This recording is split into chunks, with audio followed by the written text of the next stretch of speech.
తర్వాత చూడండి, ఇప్పుడు మనం మాకుద్దు ఈ తెల్లదొరతనం, మాకుద్ది తెల్లదొరతనం అన్నటువంటి ఈ పాఠ్య భాగంలో ఉన్నాం.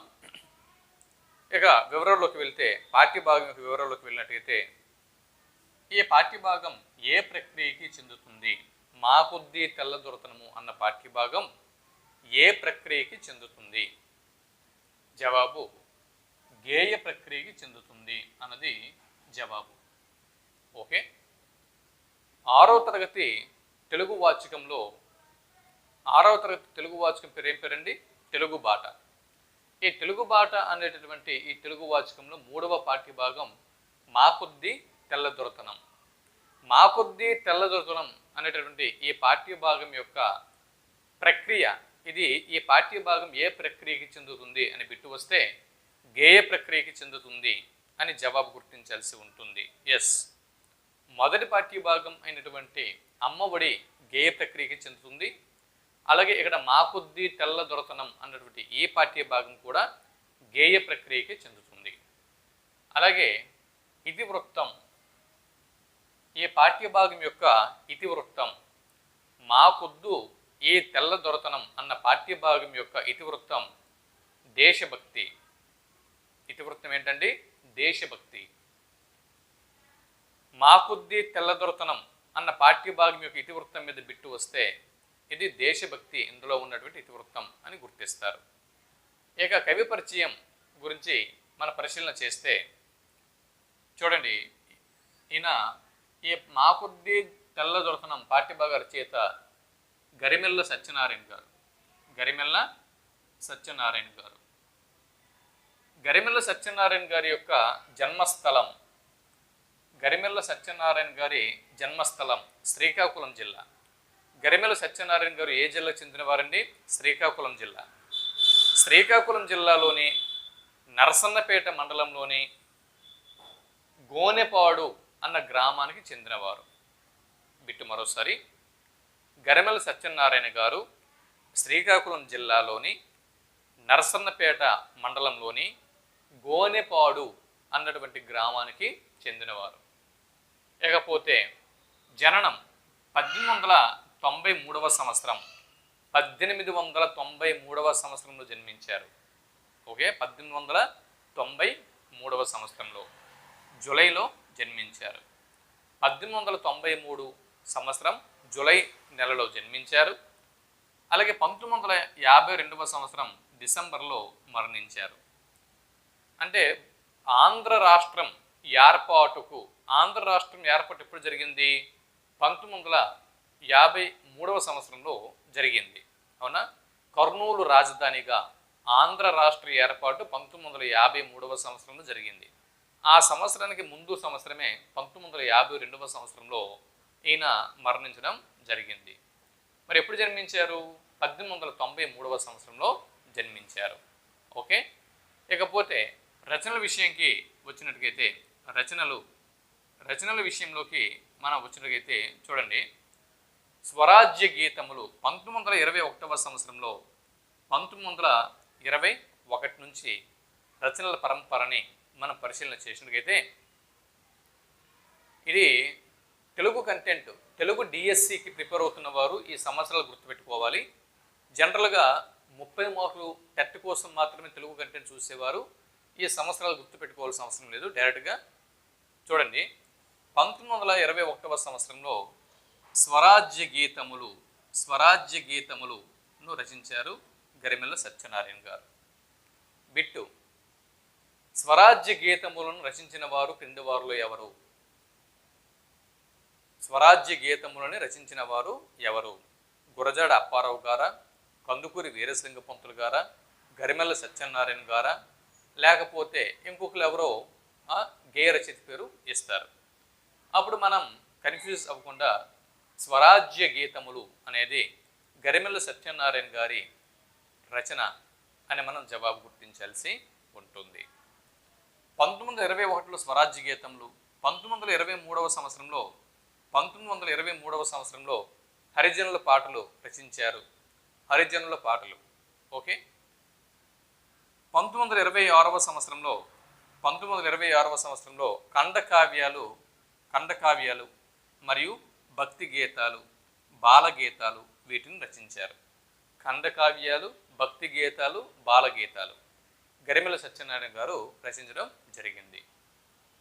ఇక ఈయన 2 గేయాలు రచించారు. ఈ 2 గేయాలు గరిమెళ్ళ సత్యనారాయణ గారికి ఒక కవిగా ఒక గుర్తింపుని ఇచ్చాయి. గుర్తింపునివ్వడమే కాదు, ఈ గేయాలు రచించినందువరకే, అంటే ఈ గేయాలని రచించినందువల్లనే గరిమెళ్ళ సత్యనారాయణ గారిని జైల్లో కూడా పెట్టడం జరిగింది. ఈ విధంగా దేశభక్తి కవితలు రాసి జైలు శిక్ష అనుభవించిన వారిలో మొదటి వారు గరిమెళ్ళ సత్యనారాయణ. గుర్తుపెట్టుకోండి, బిట్టి మీకు రావచ్చు. దేశభక్తి కవితలు రాసి జైలు శిక్ష అనుభవించిన వారిలో మొదటి వారుగా క్రింది వారిలో ఎవరిని పేర్కొంటారు అని బిట్టిచ్చి ఆప్షన్లో గరిమెళ్ళ సత్యనారాయణ అని ఉంటే గరిమెళ్ళ సత్యనారాయణ సరైనటువంటి జవాబుగా గుర్తించాల్సి ఉంటుంది. ఇకపోతే ఈయన చూడండి, స్వరాజ్య గీతములు రచించారు, హరిజనుల పాటలను రచించారు, ఖండకావ్యాలు రచించారు, ఖండకావ్యాలతో పాటు భక్తి గీతాలు అలాగే బాలగీతాలు వీటిని రచించారు. ఇక ఈయన 2 గేయాలు రచించారు. ఒకటి దండాలు దండాలు భరతమాత, అంటే భరతమాతకు దండాలు పెడుతూ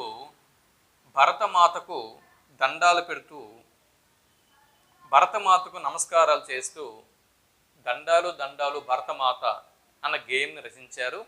అలాగే మా కొద్దీ తెల్ల దొరతనము అన్న గేయంని రచించారు.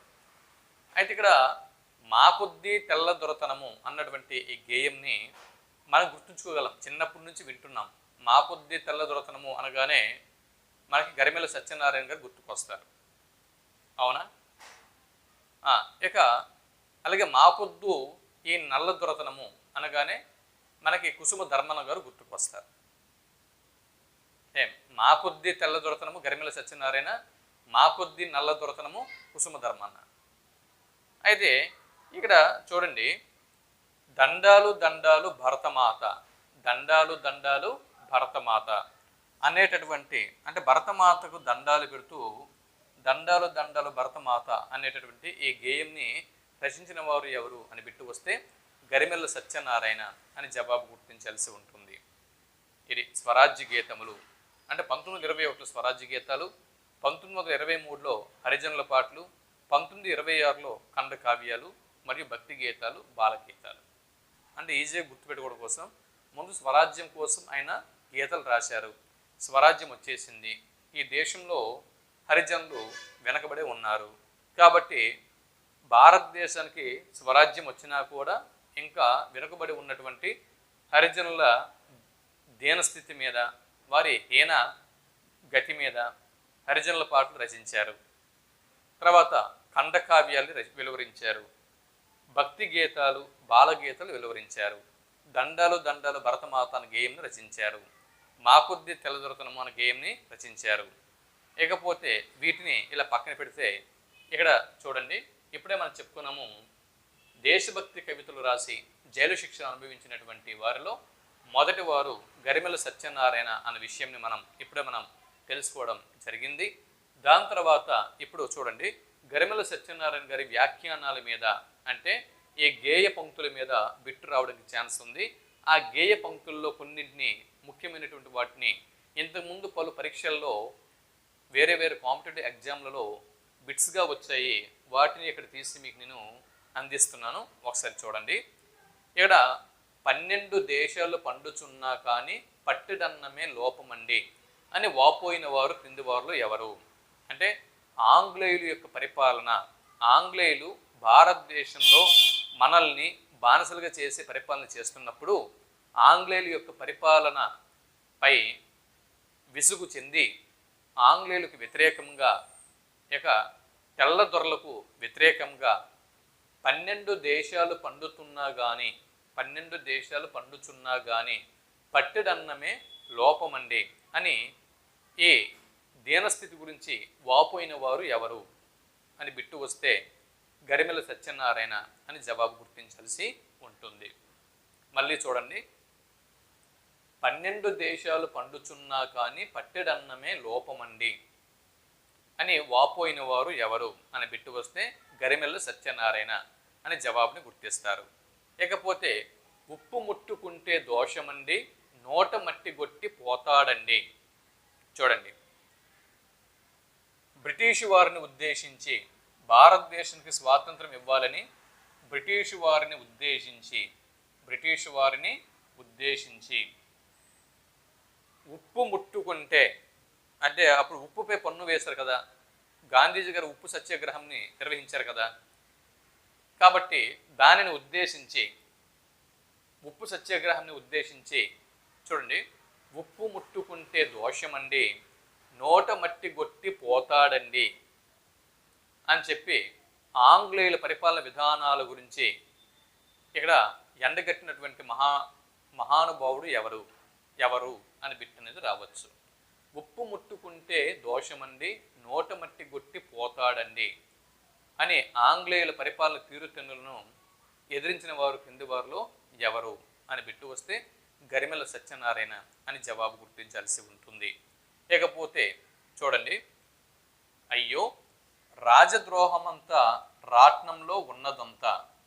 చూడండి, అయ్యయ్యో రాజద్రోహమంతా రాట్నంలోనే ఉన్నదంట, రాజద్రోహమంతా రాట్నంలోనే ఉన్నదంట అని పలికిన వారు ఎవరు? జవాబు గరిమెళ్ళ సత్యనారాయణ గారు. ఓకే, ధనము కోసము వాడు దారి చేసుకుని కళ్ళు సారా అమ్ముతాడు. ధనము కోసము వాడు దారి చేసుకుని కళ్ళు సారా అమ్ముతాడు. ఈ వాక్యం ఎవరు పలికారు అని బిట్ రావచ్చు, లేదా ఇది ఎవరిని ఉద్దేశించి, అంటే బ్రిటిషు అధికారులన లేదా ఇంకెవరినా బిట్ అని రావచ్చు.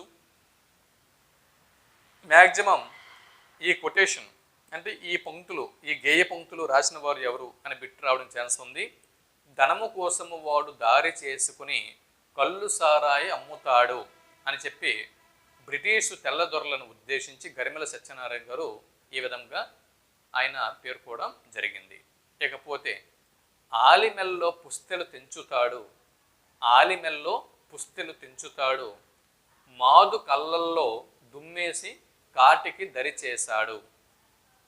ఆలిమెల్లో పుస్తెలు తెంచుతాడు. చూడండి, ఈ వాక్యాలు కనుక మీకు కనిపిస్తే ఆలిమెల్లో పుస్తెలు తెంచుతాడు అని బ్రిటిషు అధికారిని ఉద్దేశించి బ్రిటిషు పరిపాలనని, ఈస్ట్ ఇండియా కంపెనీ పరిపాలనని, బ్రిటిష్ వారి పరిపాలనని ఉద్దేశించి ఇలా పలికిన వారు ఎవరు అని బిట్టు వస్తే గరిమెళ్ళ సత్యనారాయణ. ఆలిమెల్లో పుస్తెలు తెంచుతాడు అని పలికిన వారు ఎవరు? గరిమెళ్ళ సత్యనారాయణ. ఇకపోతే చూడండి, గాంధీ టోపీ పెట్టి పాఠశాలకు బోవా రావద్దు అంటాడు, రాట్నం బడిలో పెట్టవద్దు అంటాడు. బ్రిటిష్ వాడు అంటే బ్రిటిష్ పరిపాలనని ఎండగడుతూ గరిమెళ్ళ సత్యనారాయణ గారు ఈ విధంగా పలుకుతున్నారు. గాంధీ టోపీ పెట్టి పాఠశాలకు బోవ రావద్దు అంటాడు, రాట్నం బడిలో పెట్టవద్దు అంటాడు. ఓకే అని చెప్పి ఈ వాక్యాలన్నీ కూడా మా కొద్దీ తెల్లదొరతనము అన్నటువంటి ఒక గేయంలోనివి ఈ గేయ పంక్తులు. ఇవి గరిమెళ్ళ సత్యనారాయణ గారు పలికారు. కాబట్టి ఈ గేయ పంక్తుల నుంచి ఒకవేళ బిట్టు వస్తే మళ్ళీ కన్ఫ్యూజ్ అయిపోయి బిట్టు తప్పు పెట్టడానికి ఛాన్స్ ఉంది. కాబట్టి వీటిని ఇక్కడ మీకు అందివ్వడం జరిగింది. ఈ గేయ పంక్తుల గురించి జాగ్రత్తగా పరిశీలన చెయ్యండి. ఓకే, 12 దేశాలు పండుచున్నా కానీ పట్టెడన్నమే లోపమండి అన్నది ఎవరు? గరిమెళ్ళ సత్యనారాయణ. ఉప్పు ముట్టుకుంటే దోషమండి. ఏం లేదండి, ఇవి చూడండి, వీటిని సింపుల్గా ఎలా గుర్తుపెట్టుకోవాలి? ఇక్కడ మొదటగా 12 దేశాలు పట్టెడన్నము. ఓకే, 12 దేశాలు పట్టెడన్నము. తర్వాత రెండోది ఉప్పు. తర్వాత రాట్నం.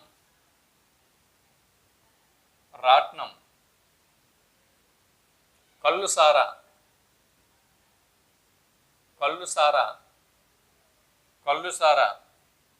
ఆలిమెల్లో పుస్తెలు, ఆలిమెల్లో పుస్తెలు, ఆలిమెల్లో పుస్తెలు. తర్వాత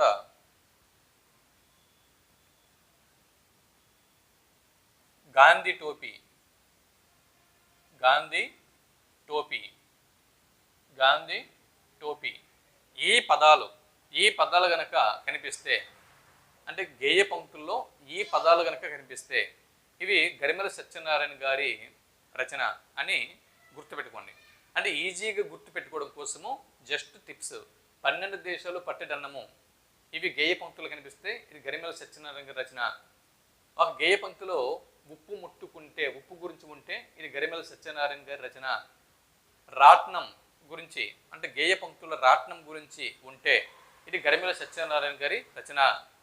అలాగే కళ్ళు సారా, గేయ పంక్తుల్లో కళ్ళు సారా గురించి ఉంటే ఇది గరిమెల సత్యనారాయణ గారి రచన. అలాగే ఆలిమెల్లో పుస్తెలు, గేయ పంక్తుల్లో ఆలిమెల్లో పుస్తెలు అన్న పదం కనిపిస్తే ఇది గరిమెల సత్యనారాయణ గారి రచన. గాంధీ టోపీ అన్న పదం కనుక కనిపిస్తే గేయ పంక్తుల్లో ఇది గరిమెల సత్యనారాయణ గారి రచన. ఓకే, ఇది అంటే ఈ మా కొద్ది తెల్లదొరతనము అన్న పాఠ్య భాగంలోని పాఠ్యాంశానికి సంబంధించినటువంటి అంశాలు. ఇంకా ఈ పాఠ్యాంశం అంటే గరిమెల్ల సత్యనారాయణ గారి మా కొద్ది తెల్లదొరతనము అన్నటువంటి ఈ పాఠ్య భాగంలో మరిన్ని అంశాలు ఉన్నాయి చర్చించుకోవడం కోసం. వాటిని ఇప్పుడు ఒకసారి మనం పరిశీలన చేద్దాం. చూడండి, మా కొద్ది తెల్లదొరతనము అన్న పాఠ్య భాగంలో ఈ పాఠ్యభాగం అయిపోయిన తర్వాత, పాఠ్యభాగం పూర్తయిన తర్వాత ఈ అభ్యాసం పిల్లల కోసం ఈ అభ్యాసం పేజీలు ఉంటాయి కదా, వీటిలో ఒక చిన్న కవిత ఉంది. దీన్ని ఒకసారి చూద్దాం.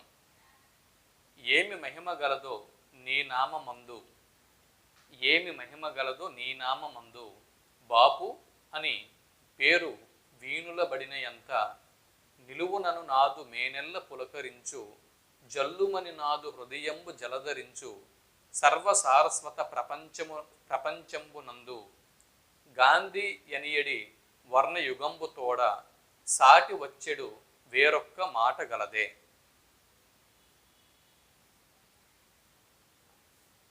చూడండి, మళ్ళీ చూడండి. ఏమి మహిమ గలదో నీ నామమందు, ఏమి మహిమ గలదు నీ నామమందు, బాపు అని పేరు వీణులబడినయంత, నిలువునను నాదు మేనెల్ల పులకరించు, జల్లుమని నాదు హృదయంబు జలధరించు, సర్వసారస్వత ప్రపంచంబునందు, గాంధీ అని ఎడి వర్ణయుగంబు తోడ, సాటి వచ్చెడు వేరొక్క మాట గలదే. ఈ కవితను రాసిన వారు ఎవరు అని బిట్టు రావచ్చు. ఈ కవిత ఆల్రెడీ మా కొద్ది తెల్లదొరతనము అన్న పాఠ్యభాగంలో అభ్యాసముల్లో ఇది ఉంది కాబట్టి దీని మీద టెట్లో కానీ డిఎస్సిలో కానీ ఇక్కడ బిట్ అనేది రావచ్చు. సో ఈ కవితను రాసిన వారు ఎవరు, ఈ కవితను రాసిన వారు ఎవరు అని బిట్టు వస్తే నాలం కృష్ణారావు అని జవాబుని గుర్తించాల్సి ఉంటుంది. జవాబు నాలం కృష్ణారావు. గుర్తుపెట్టుకోండి, నాలం కృష్ణారావు. ఓకే, ఇది ఒక బిట్టు, నాలం కృష్ణారావు. ఇకపోతే ఎవరి నామం వినడం వలన మేను పులకరిస్తుంది అని ఇక్కడ నాలం కృష్ణారావు గారు అంటున్నారు. జవాబు బాప్ అంటే ఇక్కడ గాంధీ, మహాత్మా గాంధీ యొక్క పేరు. ఓకే, బాపు మహాత్మా గాంధీ యొక్క పేరు. వీణులబడిన, వీణులు అంటే చెవులు, వీణులు అంటే చెవులు, చెవులలో ఈ పేరు బాపు అన్నటువంటి ఈ పేరు చెవులలో పడిన వెంటనే నిలువున అంటే నాదు మేనెల్ల, నా యొక్క మేని అంటే శరీరము, మేని అంటే శరీరము, నా యొక్క నిలువెత్తు శరీరం అంతా కూడా పులకరిస్తుంది. నీ పేరు వినబడిన వెంటనే నా నిలువెత్తు శరీరము పులకరించిపోతుంది. ఎలా పులకరించిపోతుంది? జల్లుమని పులకరించిపోతుంది. అలాగే జల్లుమని నాదు హృదయంబు జలధరించు, నా హృదయము జల్లుమని జలధరిస్తుంది, నా శరీరము పులకరించిపోతుంది, జల్లుమని నా యొక్క హృదయము జలధరిస్తుంది. సర్వసారస్వత ప్రపంచంబునందు, ఈ ప్రపంచంలోని సర్వసారస్వతములు పరిశీలించి చూస్తే గాంధీ అనేటటువంటి ఈ వర్ణయుగంబు, గాంధీ అనబడేటటువంటి వర్ణయుగంబు అంటే అక్షరాల జంట, వర్ణయుగంబు అంటే అక్షరాల జంట. దీనితో ఈ గాంధీ అనేటటువంటి అక్షరాల జంటతో సాటి వచ్చేడు మరొక మాట నాకు కనిపించడం లేదు అని నాలం కృష్ణారావు గారు అంటున్నారు ఈ కవితలో. అయితే ఎవరి నామం వినడం వల్ల మేను పులకరిస్తుంది అని నాలం కృష్ణారావు గారు అంటున్నారు?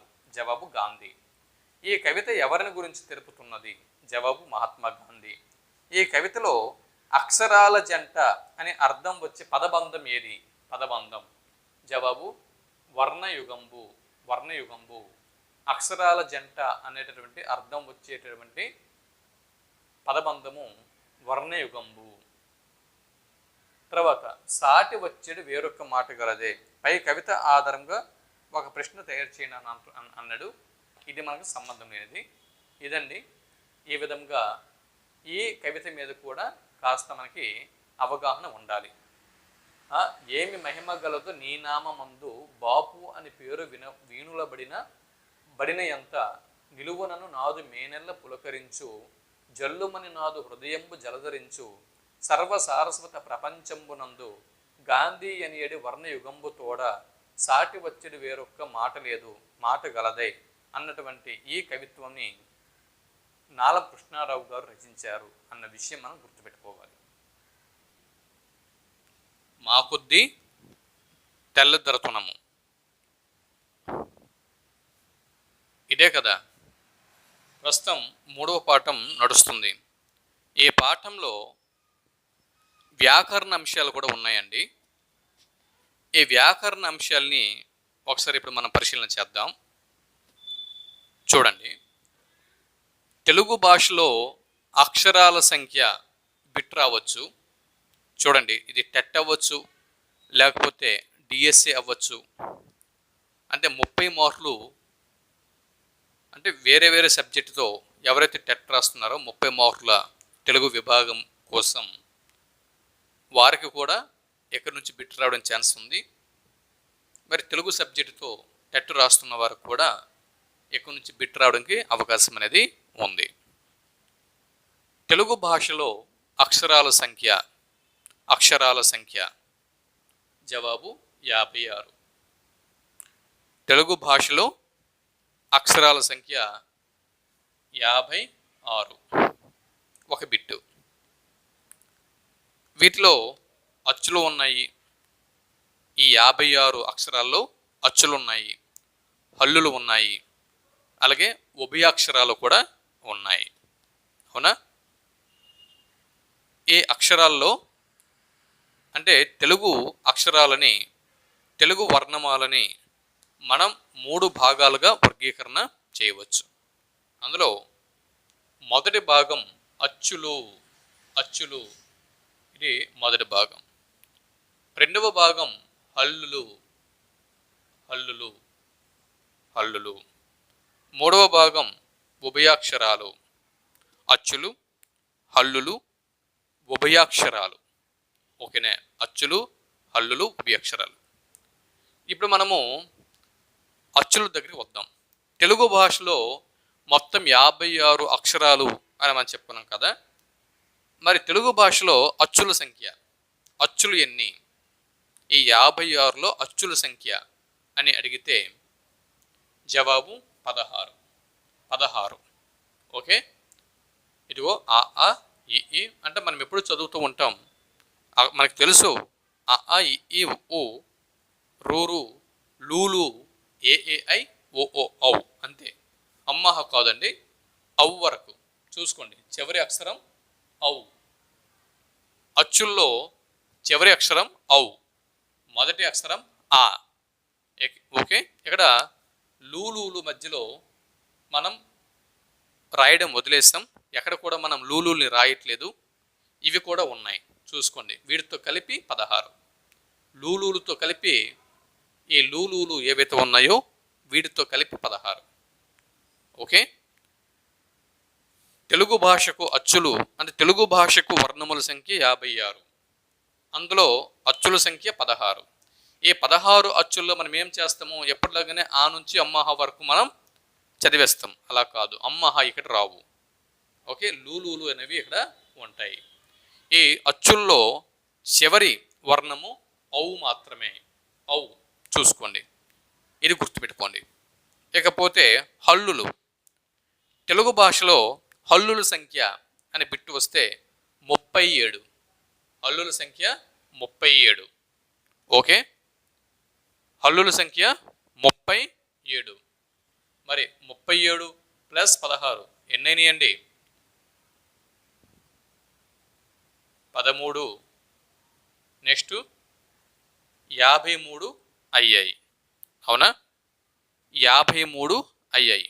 అచ్చులు 16, హల్లులు 37, రెండు కలిపి 53 అయ్యాయి. మరి తెలుగు భాషలో అక్షరములు మొత్తం 56 కదా, మరి 53 వచ్చాయి. మిగిలిన 3 ఉభయాక్షరాలు. ఉభయాక్షరాలు ఓకే, ఉభయాక్షరాలు ఇక్కడ ఉన్నాయి కదా, ఇవి 3. సో 53 ప్లస్ 3 ఓవరాల్గా 56. తెలుగు భాషకి అక్షరాల సంఖ్య 56, అచ్చుల సంఖ్య 16, హల్లుల సంఖ్య 37. తర్వాత ఉభయాక్షరాలు 3. ఏంట ఉభయాక్షరాలు? పూర్ణ బిందువు, అర్ధ బిందువు, విసర్గము. పూర్ణ బిందువు అంటే నిండు 0, అర్ధ బిందువు అంటే అర 0, విసర్గం అంటే 0 కింద 0. ఇవి పూర్ణ బిందువు, అర్ధ బిందువు, విసర్గము. వీటిని ఉభయాక్షరాలు అని చెప్పి పేర్కొంటారు. అంటే వీటిని ఉభయాక్షరాలు అని చెప్పి ఎందుకన్నాము?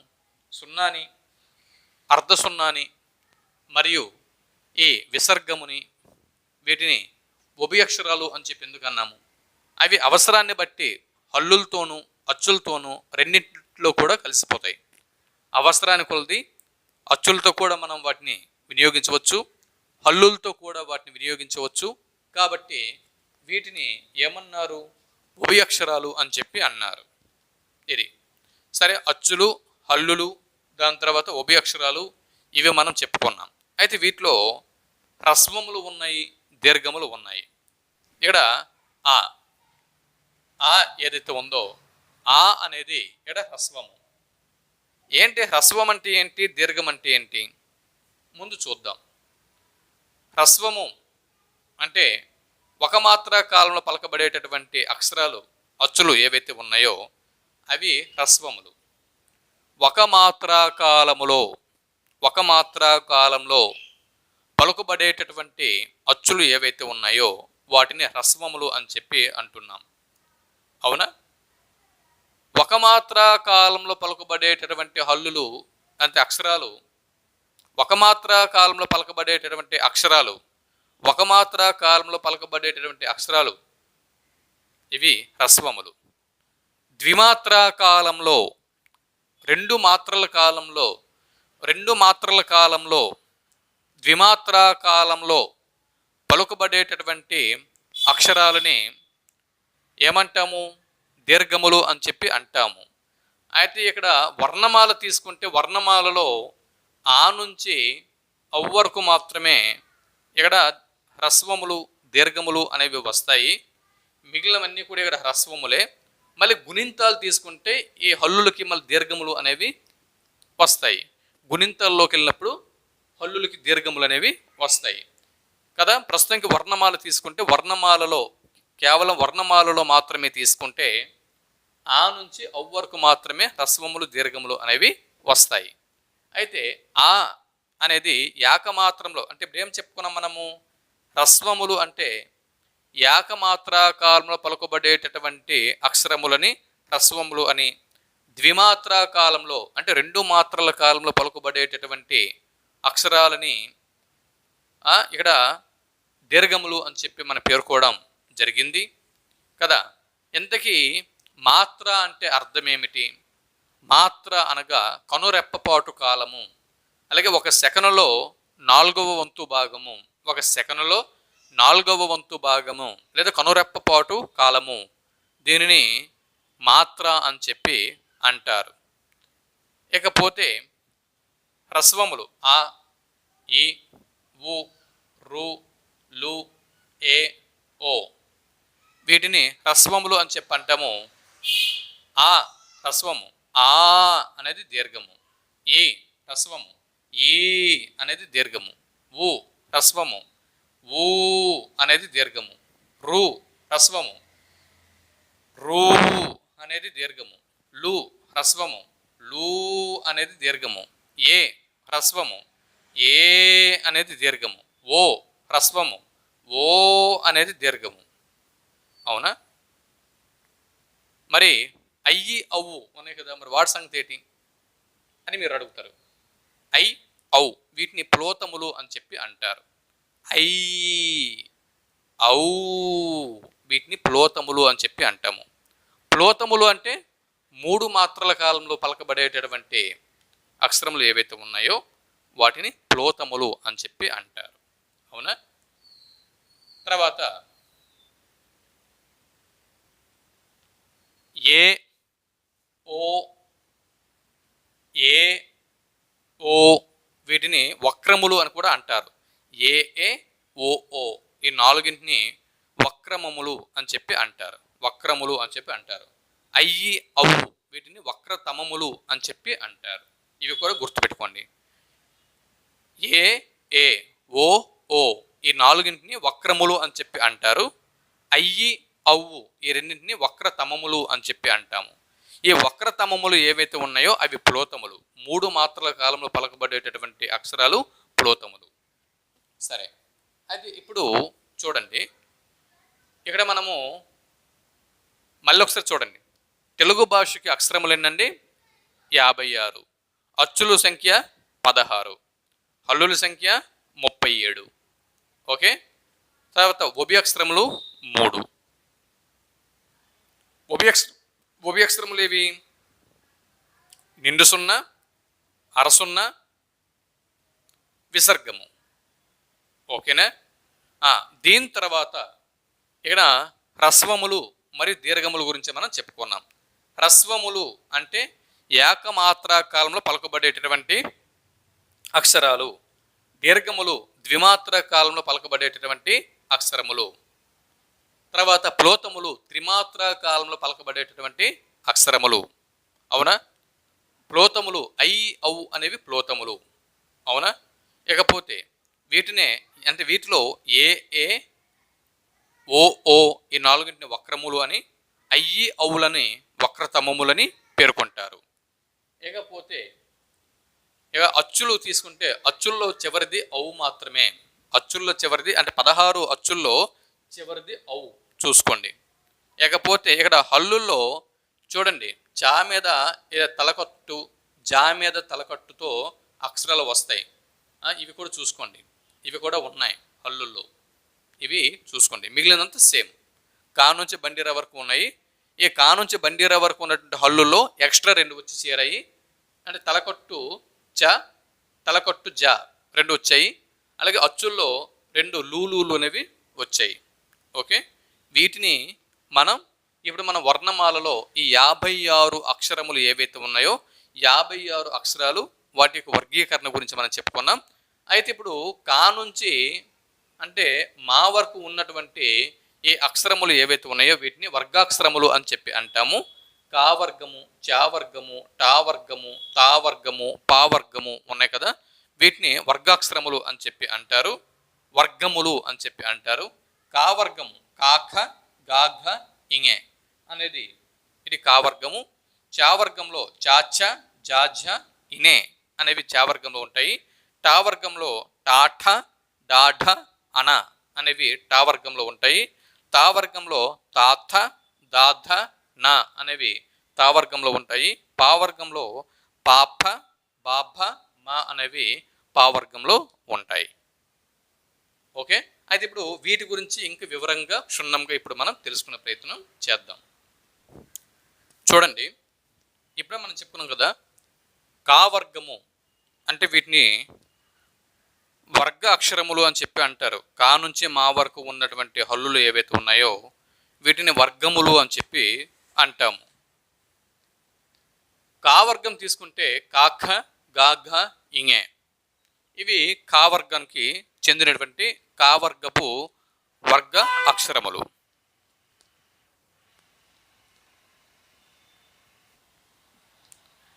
చాచ, జాజ, ఇనే అనేవి ఇవి చా వర్గములు, చా వర్గానికి చెందినటువంటి అక్షరములు.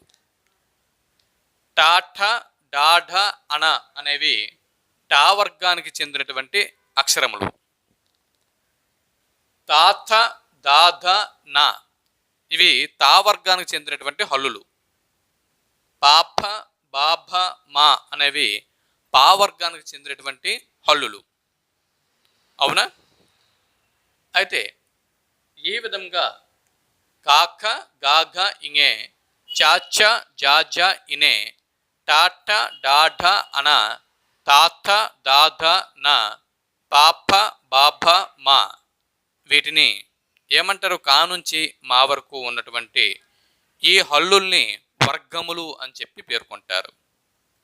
అయితే వీటిలో చూడండి, నిలువుగా చూడండి, క, చ, ట, త, ప, కచట తప, క, చ, ట, త, ప. ఇక్కడ మీరు చూడొచ్చు కచట తప, క, చ, ట, త, ప. ఇక్కడ చూడొచ్చు, ఇదిగో క, చ, ట, త, ప, కచట తప కదా. వీటిని పరుషములు అని చెప్పి అన్నారు. కచట తప్పలని పరుషములు అని చెప్పి పేర్కొంటారు. ఇవేంటండి? ఇవి పరుషములు. అంతే కఠినముగా పలకబడేటటువంటి హల్లులు కాబట్టి వీటిని పరుషములు అని చెప్పి అన్నారు.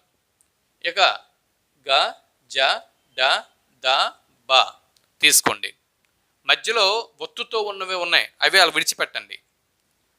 ఇక్కడ క, చ, ట, త, ప ఇవి పరుషములు. ఇకపోతే గ, జ, డ, ద, బ అనేవి సరళములు. ఇవి పలికేందుకు అంతగా కష్టపడాల్సిన పని లేదు. ఇవి సరళముగా మనం ఈజీగా పలకవచ్చు కాబట్టి వీటిని మనము గజడి దబలను సరళములు అని చెప్పి పేర్కోవచ్చు. గ, జ, డ, ద, బ, గజడ దబ వీటిని సరళములు అని చెప్పి అంటారు. గజడి దబలని సరళములు అని చెప్పి అంటారు. చూడండి, కచట తపలని పరుషములు అని చెప్పి అన్నారు, గజడి దబలని సరళములు అని చెప్పి అన్నారు. సరే మాస్టారు, కచట తపలు పరుషములు అయ్యాయి, గజడి దబలు సరళములు అయ్యాయి, మరి ఈ పక్క ఇంగే, ఈనే, అన, నా, మా అనేవి ఉన్నాయి కదా, మరి వీటి సంగతి ఏమిటి అన్నది పరిశీలన చేసినట్లయితే ఇక్కడ ఇంగ్య, ఇనే, అన, నా, మా వీటిని అనునాసికములు అని చెప్పి అంటారు. అంటే ముక్కు సహాయంతో పలకబడేటటువంటి హల్లులు కాబట్టి వీటిని అనునాసికములు అని చెప్పి అన్నారు. నాసిక అంటే ముక్కు, నాసిక అనగా ముక్కు సహాయంతో పలికేటటువంటి అక్షరాలు లేదా హల్లులు కాబట్టి వీటిని ఇంగే, ఇనే, అన, నా, మా వీటిని అనునాసికములు అని చెప్పి పేర్కొన్నారు. ఓకే, కచట తపలు ఇక్కడ పరుషములు అయిపోయాయి, గజడి దబలు సరళములు అయిపోయాయి, తర్వాత ఇంగే, ఇనే, అన, నా, మా అనునాసికములు అయిపోయాయి. ఇక ఒత్తుతో కూడినటువంటి హల్లులు ఉన్నాయి. ఖ, ఛ, ఠ, థ, ఫ, ఘ, ఝ, ఢ, ధ, భ ఇవి ఉన్నాయి. అవునా? ఈ ఒత్తుతో ఉన్నటువంటి ఏ హల్లుల్ని లేదా ఏ అక్షరాల్ని వర్గయుక్కులు అని చెప్పి అన్నారు. వర్గయుక్కులు అంటే కచటతపలు, గజరదబులు అవి కాకుండా ఒత్తి పలికేటటువంటి హల్లులు ఏవైతే ఉన్నాయో, ఒత్తి పలికేటటువంటి హల్లులు ఏవైతే ఉన్నాయో, కా నుంచి భా వరకు, ఖా నుంచి భా వరకు ఒత్తి పలికేటటువంటి ఈ హల్లులు ఏవైతే ఉన్నాయో వాటిని వర్గయుక్కులు అని చెప్పి అన్నారు. ఇదండి. మళ్ళీ చూడండి, కచట తప ఇవి 5 వర్గాలు. కా నుంచి మా వరకు ఉన్నటువంటి ఈ హల్లుల్ని 5 వర్గాలుగా వర్గీకరించాం. ఇందులో కచట తప వీటిని పరుషములు అని చెప్పి అన్నారు. ఇవి కాస్త కష్టంగా, అంటే వీటిని పలికేందుకు కాస్త శ్రమించవలసిన అవసరం అనేది ఉంటుంది కాబట్టి ఇవి పరుషములు. గజడ దబ వీటిని సరళముగా మనము పలకవచ్చు, కాస్త తేలిగ్గా మనం పలకవచ్చు సునాయసంగా. తర్వాత పరుషములు, సరళములు. ఇక ఇñె, ఇనే, అన, నా, మా వీటిని అనునాసికములు అన్నారు. ముక్కు సహాయంతో పలుకుతాం కాబట్టి, నాసిక అంటే ముక్కు కాబట్టి ఈ విధంగా అనునాసికములు అని చెప్పి అన్నారు. ఇకపోతే ఒత్తు ఖ, ఛ, ఠ, థ, ఫ, ఘ, ఝ, ఢ, ఘ, భ అనేవి ఉన్నాయి. వీటిని వర్గయుక్కులు అని చెప్పి అన్నారు. అంటే ఒత్తుతో కూడినటువంటి హల్లులు ఏవైతే ఉన్నాయో వాటిని వర్గయుక్కులు అని చెప్పి అన్నారు. ఓకే.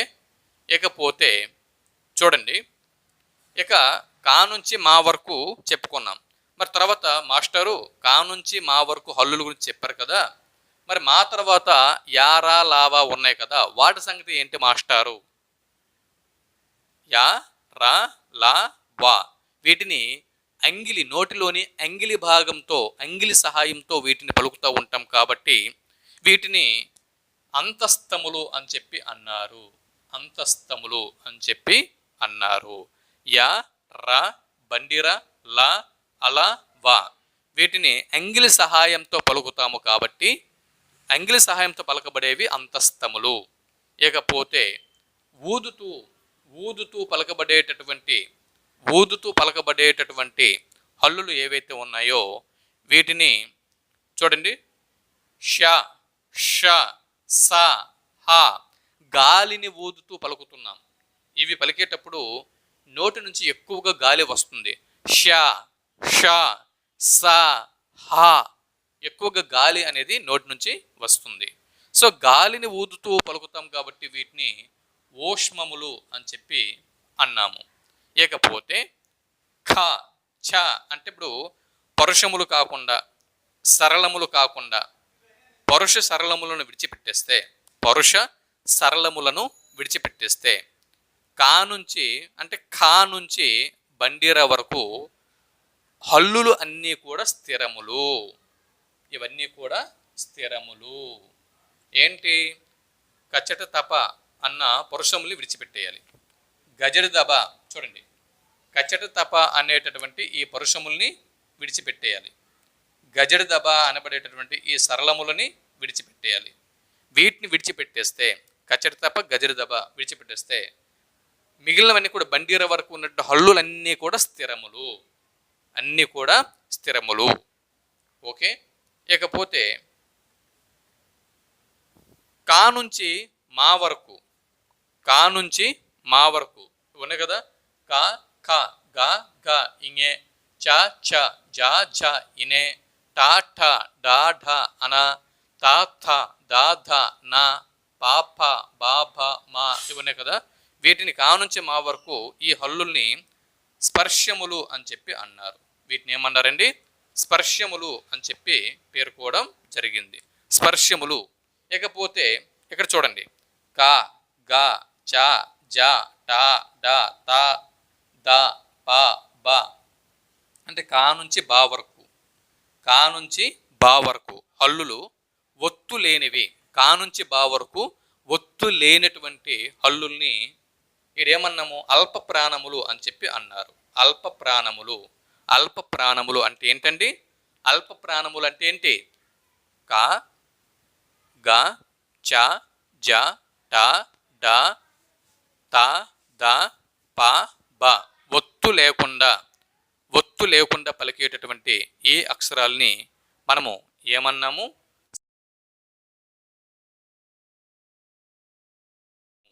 ఇక ఒత్తుతో ఖ, ఘ, చ, ఝ, ఠ, ఢ, థ, ధ, ప, ఫ, భ ఈ ఒత్తుతో కూడినటువంటి హల్లులు ఏవైతే ఉన్నాయో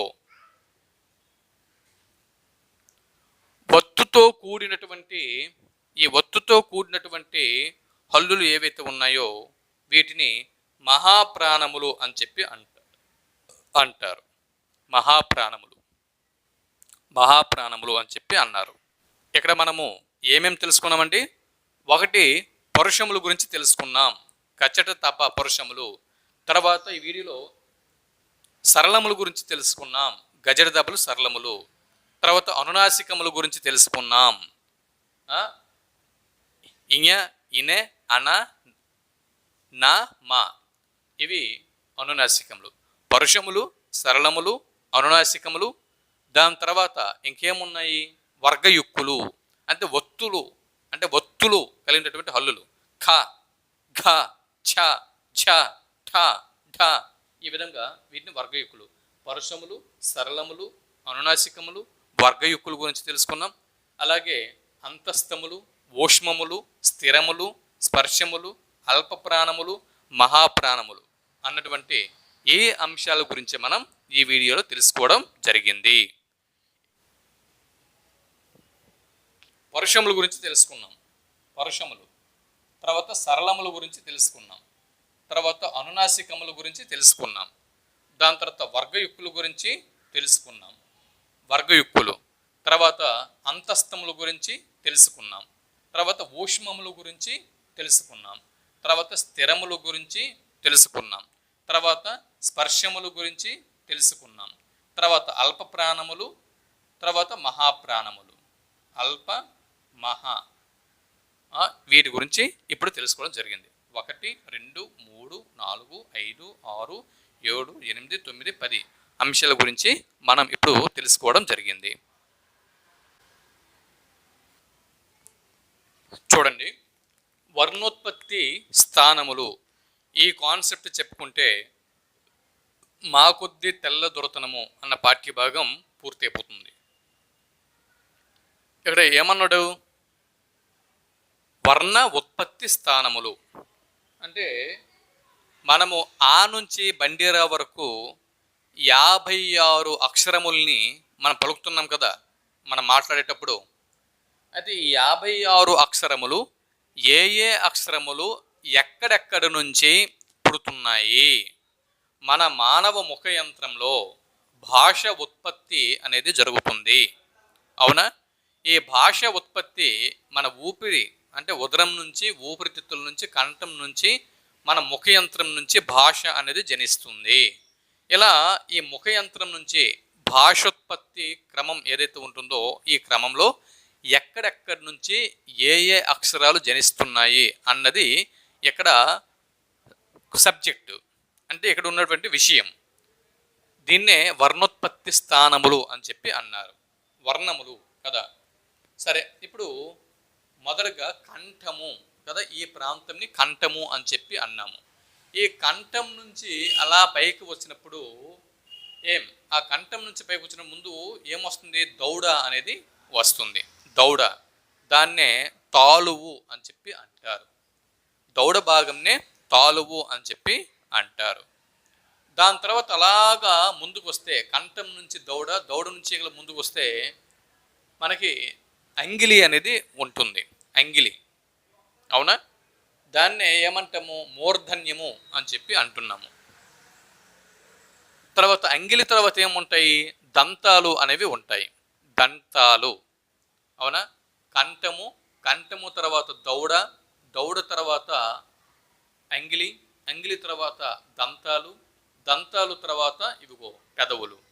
అవునా? సో ఇది ఇక్కడ కాన్సెప్టు. చూడండి, కంఠ్యాలు కంఠం నుంచి జనించేటటువంటి వర్ణములు. కంఠం నుంచి జనించేవి కంఠ్యములు. కంఠం నుంచి జనించే వర్ణములు కంఠ్యములు. ఓకే, ఏంటవి? ఆ, అచ్చుల్లో ఆ నుంచి ఆ నుంచి ఆ నుంచి ఔ వరకు ఉన్నటువంటి ఈ 16 అచ్చుల్లో 2 అచ్చులు మాత్రమే కంఠ్యములు. 2 అచ్చులు మాత్రమే కంఠ్యములు. అవేవి ఆ, అది ఆ మరియు ఆ, ఈ 2 మాత్రమే కంఠ్యములు. ఓకే. ఇకపోతే తాళవ్యముల్ని తీసుకుందాం. తాళవ్యములు, తాలువు అంటే దౌడ భాగం నుంచి, దౌడ భాగము లేదా తాలువు నుంచి, ఇది దౌడ. ఈ దౌడ భాగం నుంచి కంఠము పై భాగము దౌడ. ఈ దౌడ భాగం నుంచి పుట్టే వర్ణములు తాళవ్యములు కదా. ఇక్కడ నుంచి ఈ తాలువు నుంచి పుట్టేటటువంటి అచ్చులు ఏమున్నాయి? ఈ ఈ ఈ ఈ ఆలు కంఠముల నుంచి పుడుతూ ఉంటే తాలువు లేదా దౌడ నుంచి ఈలు పుడుతున్నాయి. ఈ ఈ అనేవి దౌడ నుంచి పుడుతున్నాయి. దౌడ భాగంని తాలువు అని చెప్పి అన్నాము. సో ఈ ఈలు తాళవ్యములు. సరేనా? దాని తర్వాత మూర్ధన్యములు. మూర్ధన్యములు చూద్దాం. మూర్ధన్యములు అంటే ఏంటండి? నాలుక అంగిలిని తాకితే, అంగిలి అంటే పై భాగము, దౌడ తర్వాత నోటి యొక్క పై భాగం ఏదైతే ఉందో దాన్ని అంగిలి అని చెప్పి అంటారు. అవునా? అంటే మనకి ఇదొంత కొండ నాలుక ఉంటుంది, కొండ నాలుక. ఆ కొండ నాలుకకి కాస్త ముందుగా పై భాగంని అంగిలి అని చెప్పి అంటాము. ఈ అంగిలి నుంచి దీన్నే, అంటే ఈ అంగిలికి నాలుక తగిలితే పుట్టేటటువంటి వర్ణములు ఏవైతే ఉన్నాయో వాటిని మూర్ధన్యాలు అని చెప్పి అంటున్నారు. ఓకే, బిట్టి మీకు రావచ్చు. అంగిలికి నాలుక తగలగా పుట్టేటటువంటి వర్ణములని ఏమంటారు అని బిట్టు వస్తే మూర్ధన్యాలు అని చెప్పి అంటారు. మరి మూర్ధన్యాలు అయినటువంటి అచ్చులు ఏవి? మూర్ధన్యాలు అయినటువంటి అచ్చులు రు మరియు రు. రూరు అనేటటువంటి అచ్చులు మూర్ధన్యములు. రు మరియు రు. మీరు పలకండి, రూరు పలకండి. రు రు. ఇవి పలికినప్పుడు నాలుక ఎక్కడైతే తాకుతుందో దానిని మనము అంగిలి అని చెప్పి అంటున్నాము. ఇకపోతే దంత్యాలు. దంత్యాలు కదా, దంత్యములు. సో దంతాల నుంచి పుట్టేటటువంటి వర్ణములని దంత్యములు అని చెప్పి అంటారు. మరి దంత్యములు అయిన అచ్చులేవి? లు లు లు లు లూలు. ఇవి దంత్యములు. ఇకపోతే ఓష్ట్యములు అంటే పెదవులు. పెదవుల సహాయంతో పలికేటటువంటి వర్ణములని ఓష్ట్యములు అని చెప్పి అంటారు. మరి ఓష్ట్యముల్లో అచ్చులేవి? 2 అచ్చులు ఉన్నాయి. అవి ఊ ఊలు ఇక్కడ ఉన్నాయి. ఊ ఊలు. ఓకే, ఊ ఊలు చూడండి. అ ఇ ఉ రూరు లూలు. ఇక్కడ వరకు అచ్చులు పూర్తయ్యాయి. ఇకపోతే ఏఐ ఉన్నాయి కదా, ఇవిగో ఏఐ అనేటటువంటి అచ్చులు. ఏఐ అనేటటువంటి అచ్చులు, వీటిని కంఠతాళవ్యములు అని చెప్పి అంటారు. ఏఐలను కంఠతాళవ్యములు అని చెప్పి అంటారు. అంటే కంఠము మరియు దౌడ, కంఠము మరియు తాలువు, తాలువు లేదా దౌడ, వీటి సహాయంతో పలికేటటువంటి అచ్చులు ఏవైతే ఉన్నాయో వీటిని కంఠతాళవ్యములు అని చెప్పి అన్నారు. కంఠము ప్లస్ తాలువు, కంఠము ప్లస్ తాలువు, కంఠతాళవ్యములు. దీనిని అవేవి? ఏఐలు మాత్రమే కంఠతాళవ్యములు. మొత్తంగా ఆ నుంచి బండీర వరకు తీసుకుంటే ఏఐ మాత్రమే కంఠతాళవ్యములు. ఓకేనే. ఇకపోతే ఓ ఓ ఔ ఉన్నాయి. ఓ ఓ ఔ, ఓ ఓ ఔ ఉన్నాయి అచ్చులు కదా. ఇవి కంఠోష్ట్యములు. అంటే కంఠము ప్లస్ పెదవులు, కంఠము ప్లస్ పెదవులు, కంఠము మరియు పెదవుల సహాయంతో పలికేటటువంటి అచ్చులు ఏవైతే ఉన్నాయో వీటిని కంఠోష్ట్యములు అని చెప్పి పేర్కొన్నారు. కంఠోష్ట్యములు అని చెప్పి పేర్కొన్నారు. ఓకేనే. ఈ విధంగా 16 అచ్చులు అయిపోయాయి. చూడండి, అ ఆ ఆ ఆ వీటిని కంఠ్యాలు అని చెప్పి అన్నారు. ఈ ఈ వీటిని తాళవ్యములు అని చెప్పి అన్నారు. తర్వాత ఊ ఊ వీటిని ఓష్ట్యాలు అని చెప్పి అన్నారు. తర్వాత రూ రూ వీటిని మూర్ధన్యాలు అని చెప్పి అన్నారు. రూ రూ అయిపోయింది కదా. లూలు వీటిని దంత్యాలు అని చెప్పి అన్నారు. ఏ ఏ ఐ వీటిని కంఠతాళవ్యములు అని చెప్పి అన్నారు. ఓ ఓ ఔ వీటిని కంఠోష్ట్యములు అని చెప్పి అన్నారు. ఓకే. తర్వాత ఇవి ఓ ఓ ఔ వరకు ఒకసారి చూడండి. ఇవి అచ్చులు. ఆ ఆ కంఠ్యములు అంటే జతపరచండి అని చెప్పి ఇవ్వచ్చు. Match the following. ఈ ఈ తాళవ్యములు, ఊ ఊ ఓష్ట్యములు, రూ రూ మూర్ధన్యములు, లూలు దంత్యాలు, ఏ ఏ ఐ కంఠతాళవ్యములు, ఓ ఓ ఔ కంఠోష్ట్యములు. ఇలా గుర్తుపెట్టుకోండి. ఓకే. ఆ నుంచి ఓ ఔ వరకు 16 అచ్చులు. ఈ అచ్చులు ఏవి ఎక్కడి నుంచి పుడుతున్నాయి, ఈ అచ్చులు ఏవి ఎక్కడి నుంచి పుడుతున్నాయి అనేది ఇక్కడ ఉన్నాయి. ఆలు కంఠ్యములు, ఈలు తాళవ్యములు, ఊలు ఓష్ట్యములు, రూరూలు మూర్ధన్యములు, లూలూలు దంత్యాలు, ఏఐలు కంఠతాళవ్యములు, ఓ ఔలు కంఠోష్ట్యములు. ఇక్కడికి ఇవి అచ్చులు పూర్తయ్యాయి. ఇప్పుడు హల్లుల్లోకి వెళ్దాం. ఇక్కడ మీరు చూడండి, లైన్ ఉన్నాయి. కాక గాగ ఇంగే, కాక గాగ ఇంగే ఇవి కంఠ్యములు. కాక గాగ ఇంగే అనేవి కంఠ్యములు. ఓకే. దాని తర్వాత ఏమొస్తాయి? చాచా జాజ ఇనే వస్తాయి. చాచా జాజ ఇనే ఇవి తాళవ్యములు. ఇవి తాళవ్యములు, కంఠ్యములు, తాళవ్యములు. అయిపోయింది. కా నుంచి ఇనే వరకు అయిపోయింది. కాక గాగ ఇంగే, కాక గాగ ఇంగే కంఠ్యములు, చాచా జాజ ఇనే తాళవ్యములు. కంఠ్యములు అయిపోయినాయి, తాళవ్యములు అయిపోయినాయి. తర్వాత ఏమొస్తాయి? చాచా జాజ ఇనే తర్వాత టాఠ డాడ అన, టాట డాఢ అన ఇవి మూర్ధన్యములు. ఇవి మూర్ధన్యములు. టాట డాడ అన. ఓకే. కాక గాగ ఇంగే, చాచా జాజ ఇనే, టాట డాడ అన అయిపోయినాయి. ఇప్పుడు తాత దాద నా, తాత దాద నా ఇవి దంత్యములు. ఇవి దంత్యములు. ఓకే. తర్వాత పాప బాబ మా ఇవి ఓష్ట్యములు. ఇవి ఓష్ట్యములు. పాప బాబ మా అనేవి ఓష్ట్యములు. సో కాక గాగ ఇంగే, కాక గాగ ఇంగే కంఠ్యములు, చాచా జాజ ఇనే తాళవ్యములు,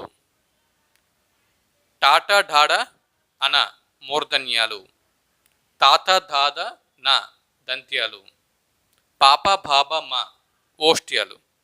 ఇప్పుడు యారా లాభ ఉన్నాయి కదా, చూద్దాం. ఇదిగో యా, యా అనేది తాలువు, రా అనేది మూర్ధన్యము, లా అనేది దంత్యము, తర్వాత వా అనేది దంత్యోష్ట్యము. యార లావ అయిపోయినాయి. ఇక షా తాళవ్యము, షా మూర్ధన్యము, సా దంత్యము. ఓకే. ష ష సా. తర్వాత హ అనేది కంఠ్యము. చూడండి, ష తాళవ్యము, ష మూర్ధన్యము, సా దంత్యము, హ ఎడ కంఠ్యము. ఇవి లైన్గా లేవు, లైన్గా రాసుకోండి. ష, ష అనేది ఏంటండి? తాళవ్యము. ష అనేది తాళవ్యము. షా, షా అనేది ఏంటి? షా అనేది మూర్ధన్యము. షా అనేది మూర్ధన్యము. సా అనేది ఏంటి? సా అనేది దంత్యము. తర్వాత హ అనేది ఏంటి? హ అనేది కంఠ్యము. హ అనేది కంఠ్యము. ఇది శాష సాహ. ఓకే. తర్వాత మిగిలినవి ఇదే ఒత్తుతో కూడిన చ, ఒత్తుతో కూడినటువంటి జ. తలకట్టుతో కూడినటువంటి చ, తలకట్టుతో కూడినటువంటి జ. ఇవి దంత్యాలు. ఓకే, ఇది ఈ విధంగా మొత్తంగా మనము అంటే కంఠ్యాలు అంటే ఏమిటి చెప్పుకున్నాం, తాళవ్యము అంటే ఏంటో చెప్పుకున్నాము, మూర్ధన్యం అంటే ఏంటో చెప్పుకున్నాం, దంత్యాలు అంటే ఏంటో చెప్పుకున్నాము, ఓష్ట్యాల గురించి చెప్పుకున్నాం, కంఠ తాళవ్యాల గురించి చెప్పుకున్నాం, కంఠ ఓష్ట్యముల గురించి చెప్పుకున్నాం, దంతోష్ట్యం గురించి చెప్పుకున్నాం. ఓకే, కంఠ తాళవ్యం అంటే కంఠము మరియు దౌడ కలిగిగా ఏర్పడినటువంటి వర్ణములు. కంఠోష్ట్యములు అంటే కంఠము మరియు పెదవులు కలియగా ఏర్పడినటువంటి వర్ణములు. దంతోష్ట్యము అంటే దంతములు మరియు పెదవులు కలవగా ఏర్పడినటువంటి వర్ణము. ఓకే, ఈ విధంగా వీటి గురించి వర్ణోత్పత్తి స్థానముల గురించి మనం తెలుసుకున్నాం. అచ్చులు వర్ణోత్పత్తి స్థానములు అంటే కంఠ్యాలు, తాళవ్యాలు, మూర్ధన్యాలు, దంత్యాలు, ఓష్ట్యాలు ఎక్కడెక్కడి నుంచి అచ్చులు ఏ విభాగానికి చెందుతాయి, హల్లులు ఏ విభాగానికి చెందుతాయి, అవన్నీ కూడా ఇక్కడ మనం క్లియర్గా చెప్పుకోవడం అనేది జరిగింది. సో ఇక్కడతో మనం మా కొద్ది తెల్ల దొరతనము అన్న పాఠ్యభాగంని ముగిస్తున్నాం. ఇక్కడతో మనకి అమ్మఒడి పాఠ్యభాగం పూర్తయింది, తృప్తి పాఠ్యభాగం పూర్తయింది. అలాగే మా కొద్ది తెల్ల దొరతనం అన్నటువంటి 6వ తరగతి నుంచి 3 పాఠ్యాంశాలు వాటికి సంబంధించినటువంటి వివరాలని వీటిని మనం పూర్తి చేసుకున్నాం. ఇంకొక విషయం ఏంటంటే వీటికి సంబంధించినటువంటి అభ్యాసనంకి సంబంధించినటువంటి అంటే భాషాంశాలకు సంబంధించినటువంటి అంశాలని మరో వీడియోలో నేను అందిస్తాను. అలాగే వీటి మీద తప్పనిసరిగా టెస్ట్ సిరీస్లు అనేవి ఉంటాయి. ఈ 12 లెసన్ల మీద టెస్ట్ సిరీస్లు అనేవి ఉంటాయి. లెసన్ వైజ్గా ఒక్కొక్క పాఠం ప్రతి పాఠానికి టెస్ట్ సిరీస్లు కూడా రూపొందించి ఒక వారం రోజుల్లో మీ ముందుకు తెస్తాను. అంతవరకు వీటిని అధ్యయనం చేస్తూ ఉండండి. మన తరగతి మీద అంటే నేను చెబుతున్న క్లాసుల మీద మీ అభిప్రాయాలని, సలహాలని, సూచనల్ని వీటిని కామెంట్ బాక్స్లో మీరు ఇస్తూ ఉండండి.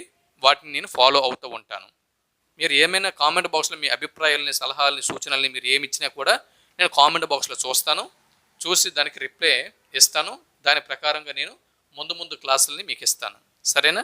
సరే, ఇక మీదట మరో వీడియోలో మరికొన్ని పాఠాలతో మళ్ళీ కలుద్దాం. అంతవరకు సెలవు. నమస్తే.